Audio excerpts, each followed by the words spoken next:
I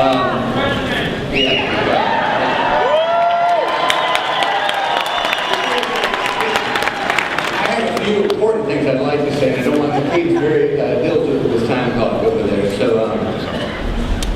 what he didn't tell you is he bribed the boys with being here, that they're out gorging on donuts as we speak, and I'll be dealing with them for the rest of the afternoon on a sugar high. But thank you, Kate. Here's what I'd like to do for just a couple of minutes. I mean, last night I talked about some bigger themes. I talked about the gut checkpoint that we find ourselves at as a country. I think it's exemplified in the Tea Parties that sprung up across this country. I talked about the gut checkpoint that we find ourselves really as a party as well. And Kate commended me afterwards and said, Mark, you were incredibly well behaved last night. It was happy talk, it was pleasant talk, but I would like to leave the mountaintop for 1 second, much to Kate's dismay, and instead take it down to the valley of nuts and bolts for just 1 second,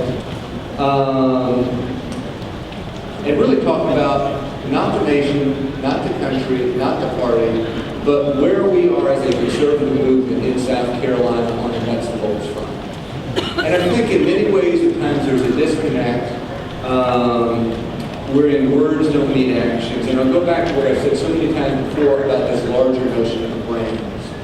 A political movement or a political party is really nothing more than a brand in the world of ideas. And the great brands throughout time get where they get because there's consistency as to what they are about. There's a connection between what they say they're about and what they're actually about. So you buy a Caterpillar bulldozer because you know it'll do that which a cat does. Or you buy a John Deere tractor because you know it'll in fact run like a deer. And so I think that, in other words, the great brands across time can't have their cake and eat it too. They've got to consistently be about that which they're about. Which brings me to the larger conundrum of where we are as a conservative movement in South Carolina. And Kate and so many of you all have worked so hard on this front. And I want to say thank you again for the difference that y'all's work will make in the lives of the boys that just gave you the pledge. And frankly, the other two boys are over camping right now to shooting contest. And so Kate has done a fabulous job. You all are doing a fabulous job. But I think in many ways, we don't honor your work in Columbia based on, at times, the disconnect between what we say we're about and what we're about. And I can give you different examples, but let me just give you one. And it has been the basis of a real serious tug of war, a legitimate tug of war, over the last couple of weeks, and that's on the stimulus package. As you know, the stimulus package has caused a lot of friction. It's caused a lot of wear and tear. And my plan was to say, look, let's take 10% of the total of what will come into South Carolina based on stimulus monies and allocate it to paying down debt. And a lot of folks legitimately said that's not such a good idea. I had a conversation with the Greenville editorial writer the other day, and they blistered me in some editorial. And I said, okay, I got it that you don't like our plan, but tell me yours. And she says, well, I think our plan is that what we would do, we spend all the money and we hope that the economy would be better, and then that way we will avoid the $744 million hole that we will otherwise end up in 24 months.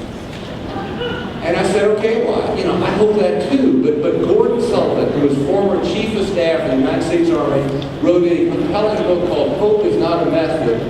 And his premise was, while we all hope for the best, at times we got to plan for the worst in life.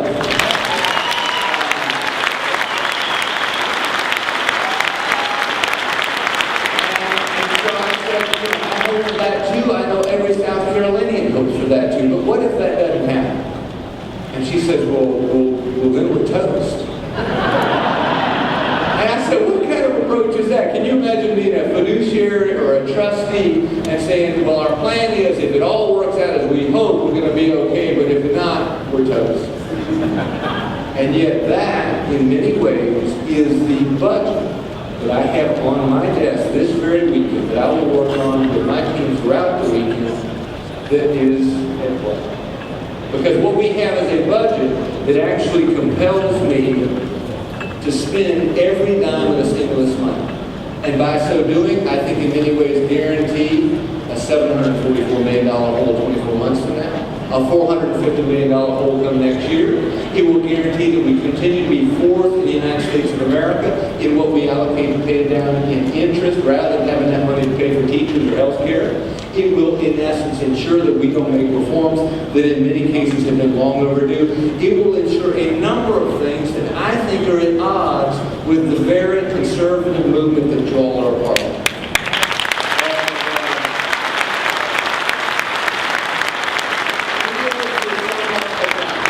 But I want everybody to know that those funds have been certified. We have not accepted them, but we certified them so the money can't run off to New Jersey or California, despite the misleading ads that are running on television right now. The money is here. And the tug of war is on this larger common sense notion of what do we do with it? Do we spend it all, or do we actually allocate some to set aside for yet other rainy days that might come our way? And I think that that second principle is a common sense principle.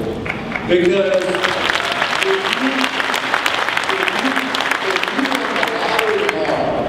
and you were a prudently managed household, you would say, let's take some money to set aside to pay down the credit card balance or to paying off the mortgage. You'd set some money aside. You wouldn't spend it all. The Bible, I even jotted down a couple of notes. In Proverbs talks about this notion of money. It says, in the house of the wise, there are stores of choices of grains and oil. That's stores. That's he's storing up a few things. It says, only a fool consumes all that he has. There's the borrower.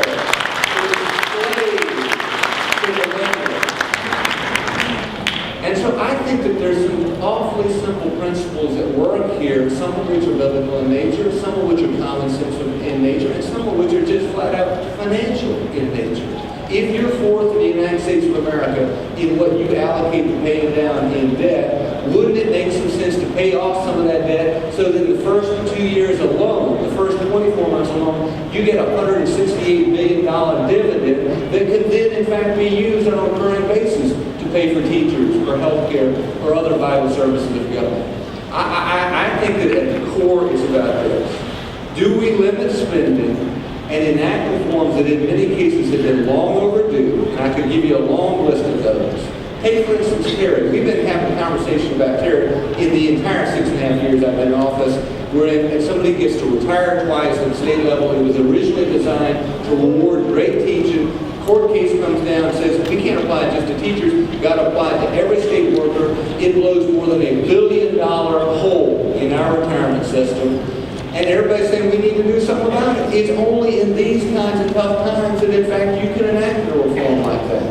And I could give you a litany of other examples of, again, do we enact cost savings within government and government reforms, or do we just gloss over that, take all the money, and worry about what comes come 24 months from now? That's the choice, in essence, that we're in. And it's in some ways deeper than that simple choice.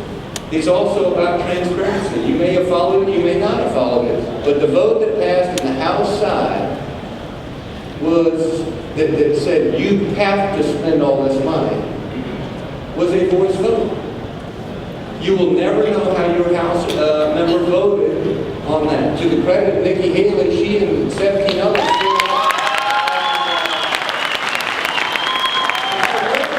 we just had a debate on that a year ago. I thought we were going to record votes that were, again, on gut check moments like the one we find ourselves in.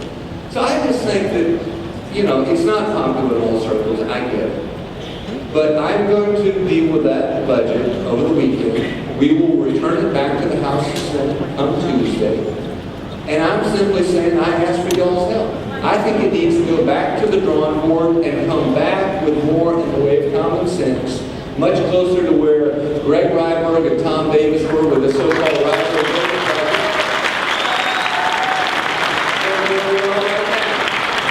I'm well past my allotted time. Kate's going to start kicking me if I don't watch out. So I will quickly sit down, but let me just leave you with a couple of names in me leaving you with a homework assignment. On the House side, 65% of Republicans voted for the idea of spending all the stimulus money, and 35% didn't. The 35% didn't. I'd ask you, give them a pat on the back. And their names are as Valentine, Duncan, Huggins, Millwood, Rice, Merle Smith, Stringer, Byers, Bedingfield, Haley, Lowe, Nanny, Scott, Gary Smith, Thompson, Tom Young, Crawford, Hamilton, Merrill, Ted Pitts, Simmerl, Stewart, and Toole.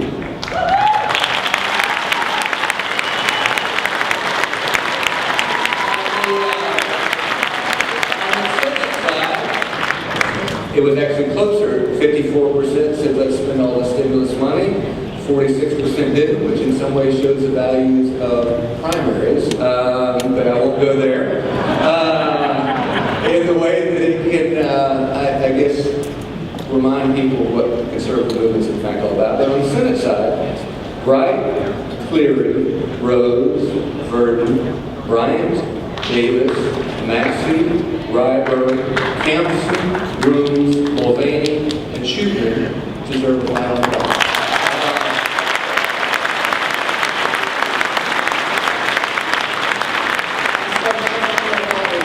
For those of you who didn't hear your representative or senator call, I would appreciate you giving them a call. Thanks so much. Appreciate it.